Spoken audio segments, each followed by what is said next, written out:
नमस्कार दोस्तों, मेरे YouTube चैनल पर आप सभी का स्वागत है। आज हम पढ़ेंगे रस। तो देखिए, श्रृंगार रस, इसका जो स्थायी भाव होता है वो होता है रति।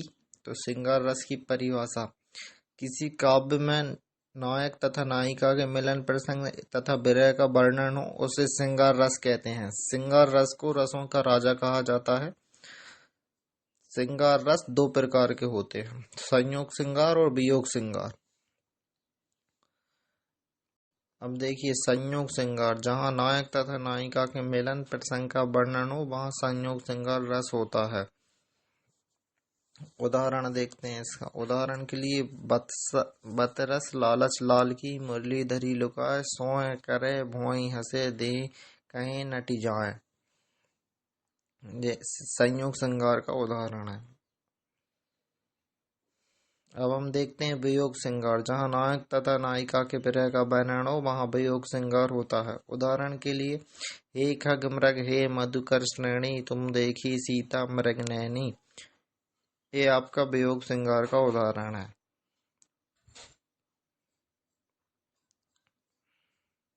अब देखिए, हास्य रस। हास्य रस का स्थायी भाव होता है हास। जब किसी व्यक्ति की असाधारण आकृति, वेशभूषा, चेष्टा आदि को देखकर हमें हंसी आ जाए, वहाँ हास्य रस होता है। उदाहरण के लिए, मैं ऐसा महावीर हूँ, पापड़ तोड़ सकता हूँ, अगर गुस्सा आ जाए तो कागज मरोड़ सकता हूँ। यह हास्य रस का उदाहरण है।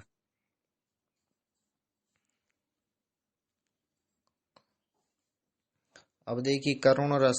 करुण रस का स्थायी भाव होता है शोक। जब किसी काव्य रचना को पढ़कर या सुनकर हमें दुख या शोक की भावना की अनुभूति हो, वहाँ करुण रस होता है। उदाहरण के लिए, प्रिय पति वह मेरा प्राण प्यारा कहाँ है, दुख जल निधि डूबी का सहारा कहाँ है। ये आपका करुण रस का उदाहरण है।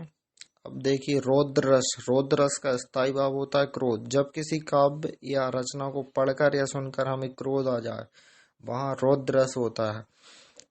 उदाहरण के लिए, श्री कृष्ण के सुन वचन अर्जुन क्रोध से जलने लगे, सब शोक अपना भूल कर करतल युगल मलने लगे। संसार देखें अब हमारे शत्रु, रण में है मृत पड़े, करते हुए यह घोषणा हो गए वे उठकर खड़े।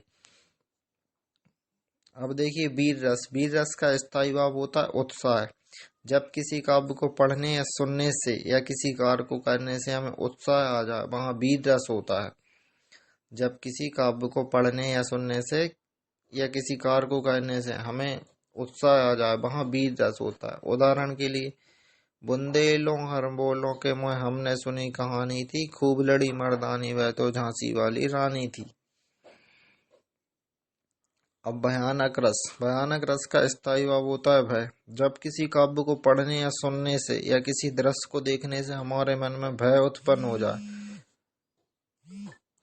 वहां पर भयानक रस होता है। उदाहरण के लिए लंका की सेना कपि के गर्जन रव से कांप गई, हनुमान के भीषण दर्शन से विनाश ही भांप गई। अब अद्भुत रस। अद्भुत रस का स्थायी भाव होता है आश्चर्य। जब किसी जीव के मन में विचित्र अथवा आश्चर्यजनक वस्तुओं को देखकर जो विस्मय आदि का भाव होता है, उसे अद्भुत रस कहा जाता है। उदाहरण के लिए, देख यशोदा शिशु के मुख में सकल विष की माया, क्षण भर को वह बनी अचेतन, हिल न सकी कोमल काया। अब शांत रस। शांत रस का स्थायी भाव होता है निर्वेद। जब मनुष्य मोह माया को त्याग कर सांसारिक कार्यों से मुक्त हो जाता है और वैराग्य धारण कर परमात्मा के वास्तविक रूप का ज्ञान होता है, तो मनुष्य के मन में जो शांति मिलती है उसे शांत रस कहते हैं।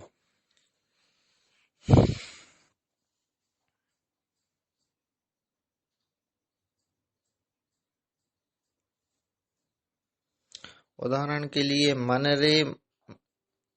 मन रे तन कागज का पुतला, लागे बूंद बिनसी जाए छिन्न में, गर्भ करे क्यों इतना।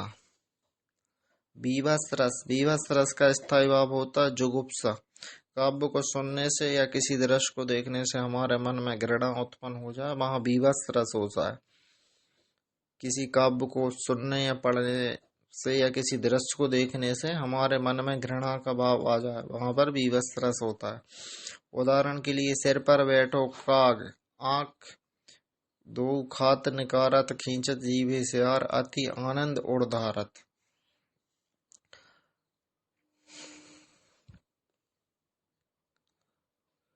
अब देखिए वात्सल्य रस। वात्सल्य रस का स्थायी भाव होता है वत्सल्य। जिस काव्य में अनुराग की भावना हो तथा माँ के पुत्र पुत्री एवं बड़ों का छोटों के प्रति प्रेम हो, वात्सल्य रस कहलाता है। उदाहरण, मैया मोरी मैंने ही माखन खायो, बाल ग्वाल सब पीछे पड़ के बरबस मुख लिपटायो। तो दोस्तों, अब हमने 10 रसों की परिभाषा और उदाहरण सहित पढ़ लिए हैं। अब हम ऐसे ही और भी वीडियो देखने के लिए हमारे चैनल को सब्सक्राइब करें।